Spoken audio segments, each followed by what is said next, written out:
Morning. Morning. I am. Your colleague was a bit longer than. Worse than me. I wouldn't say so.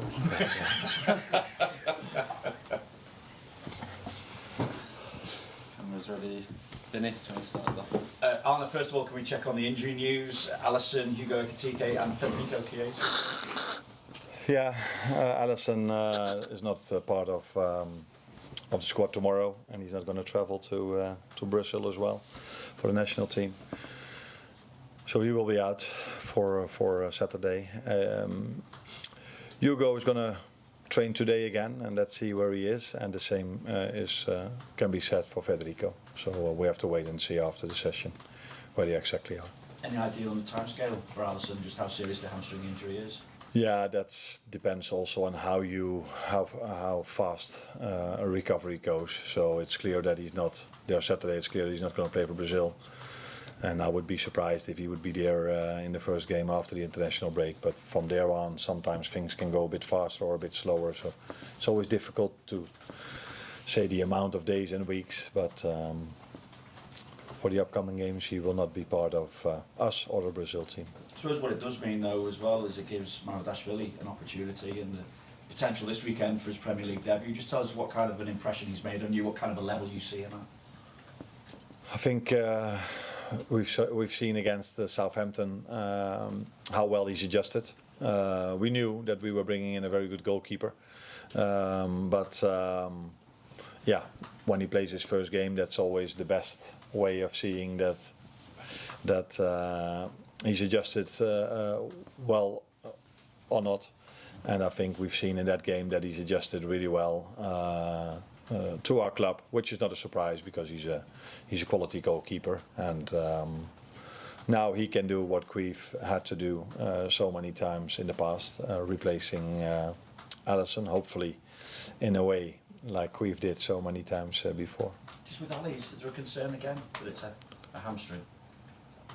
Why? What do you mean? Because it just seems to be a similar kind of injury, is it? Or is it a similar kind of injury to the ones that you saw last season? I'm not how do you say this? I'm not a doctor, so I cannot tell you if it's every time the same or whatever. What I'm mainly interested in is can he play in the weekend and how long is it going to take? And I think there are other people in the club that can give you a better answer to your question than I can. Obviously, results of the past week had not been the norm during your time here. In that respect, then, what reaction have you seen from your players, and what kind of a job have you had to do to pick them up ahead of this game against Chelsea now? Nah, if the reaction is after you lose against Palace, you lose another game, you can argue if that is positive. But I saw a team that wanted to try from the first to the last second everything to get a result. Different than to the Palace game, we won much more second balls. We were like in the Palace game close to a result, and I've said many times last season the margins are so small, and that's the same this season again. And we are trying to find a way of that is not about luck or bad luck, or it's not about a set piece goal scored or against. That we are just better than that. It doesn't matter if Hugo Ekitike goes one-on-one to the goalkeeper. He gets twice or three times a pull on his shoulder, but he does everything to stay on his feet, like our players mainly do. And 1 minute later, in the other 18-yard box, a player feels this, goes to the ground as if it was the worst hit he ever had, and the referee gives a penalty. Again, this can happen, and we should be better than that. That it doesn't matter if you are luck, bad luck, or smart or not smart.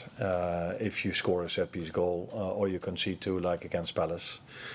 By the way, if we would have had the referee that we had against Galatasaray, we wouldn't have lost against Palace, because this one blew his whistle exactly after 8 minutes. But again, that has nothing to do with the current results. We need to do better. And that's why we are what we're going to try. Hi Anna. Alexander has had 5 appearances now, so I'm just wondering how you feel he's settling in here at Liverpool. Yeah, I said to him when he started, the difficult thing will be you will have your appearances, like you just said, but if you add the minutes together, he probably only had 2 or 3 90-minute games. But yeah, that is what we inherited from the situation of him not being with the team in Newcastle. And we knew this before, so it's not an excuse. He already scored a goal. He gets fitter and fitter, but the main thing, he needs to adjust to his teammates, and the teammates need to adjust to him. And the more you play together, the better things will work. There was a great moment, not great because it didn't end up the way I wanted, but he had a great counter movement in the Palace game, where in the end the midfielder didn't see that, and he already played the ball to the right. If he would have seen it, he would have been one-on-one to the goalkeeper. So these are the things you get if you play more together. And playing more together has been a bit harder than last season because of Alexander Isak, because of McAllister, because of Conor Bradley, that Dominic Szoboszlai has played on 8, on 10, on right fullback for the reasons I just said. And but we cannot, we are, in my opinion, too focused on this season, but the second part of last season had a lot of similarities with the start of this season. With one exception, is that the second part of last season we scored 7 set-piece goals, which led to a lot of wins. And this season we've conceded 4, I think. So we play tomorrow Chelsea. I think they've scored more than 50% of their goals from set pieces.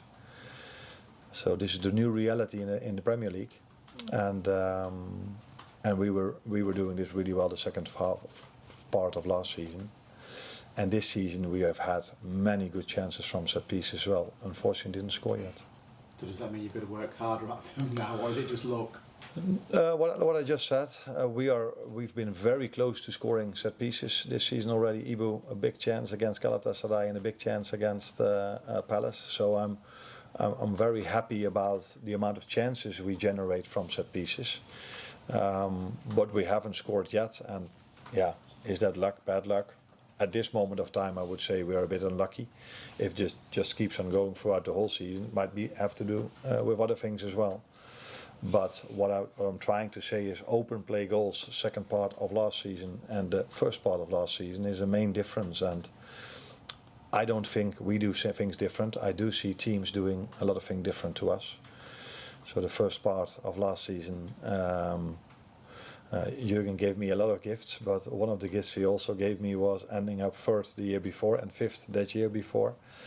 And him being so well known that a new manager came in and everybody thought, oh, let's start to play against Liverpool.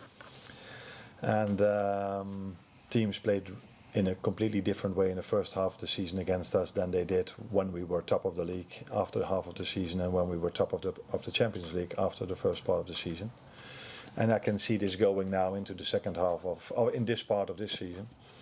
And we have to find answers to that. And last season, one of the answers was a set piece. Like many teams, unlock low blocks with set pieces. And this season, we haven't done that yet. Thank you.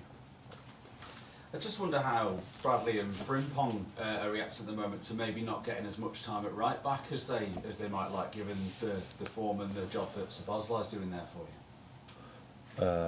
And what is the last part of? Does that mean that he does so well in that position? Yeah, because Szoboszlai is doing a good job Yeah. for you there. I just wondered, are they frustrated maybe that they're not getting more time? I don't think so at the moment, because Conor Bradley has been out with an injury in pre-season that brought him into the season with an injury.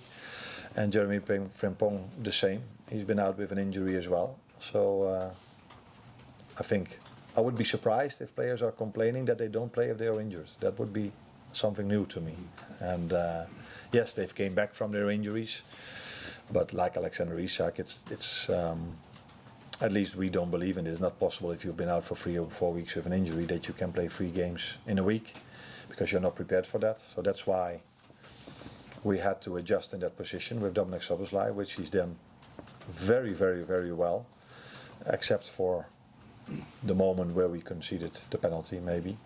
But yeah, that is one moment in many minutes he's played there. Sure. And just one on the form of Mo Salah. It's 5 goals in his last 20 competitive Liverpool appearances. I just wonder, by his very sky-high standards, do you think he's a little out of form at the moment? I think also over there I see the same as the second part of last season, where he scored 12 goals, 5 from a penalty, 1 from a set piece, so 6 open play goals. So he is part of a team that faces different opposition than the first half of last season. So to make that maybe a little bit more of an insight, if you compare how we won the away game against Man United, where they tried to play out from the back and we took the ball 3 times off them, and you compare that the way United played at Anfield, where Onana only went long, then that is one of the answers why it's more difficult for us to score from open play goals. And Mo has a part of this already. You could see this in the second half of last season and the first part of this season, but now you're focused on Mo, the next time we're focused on Florian, then we're focused on Cody. It's what I'm trying to say is that open play, we don't score as many open play goals anymore as we did the first part of last season. And this is something we work on very hard, and the more we will play together in the new setup, the better that will go. But yeah, we still struggle a bit to find enough goals from open play, second part of last season and the first part of this season. Thank you. Last question with Beth, please. Can I just ask about Ibrahim Konate, because externally he's been getting a little bit of criticism for his performances, and obviously the whole contract situation is hanging over him at the moment. How do you sort of assess where he's at the moment and his performances so far this season? Now, what I think is, if you are losing a game of football, what we did against Galatasaray and against Palace, then it doesn't help if you lose a ball a few times very easy. He's been one of them, definitely not the only one, because against Galatasaray, I think, apart from the penalty, they've maybe got 3 or 4 moments, all 3 or 4 from us losing a very simple ball without any pressure, which happened to him once in the Crystal Palace game and once against Galatasaray. So then, if you then lose a game of football, there's so much focus on that moment, and all of a sudden 90 minutes have been very, very, very poor, which is not the way I analyze a game, especially not afterwards, where I have the time to analyze, to watch it one more time and see what we did well and what we did wrong. But in the last 2 games, it's been obvious and clear that we've made a few errors that not only him, also others, that we're not used to. And if you do things that people are not used to and you lose a game of football, then normally he, other ones, the manager, gets criticized. Thank you, guys. Thanks, Arne. You're welcome.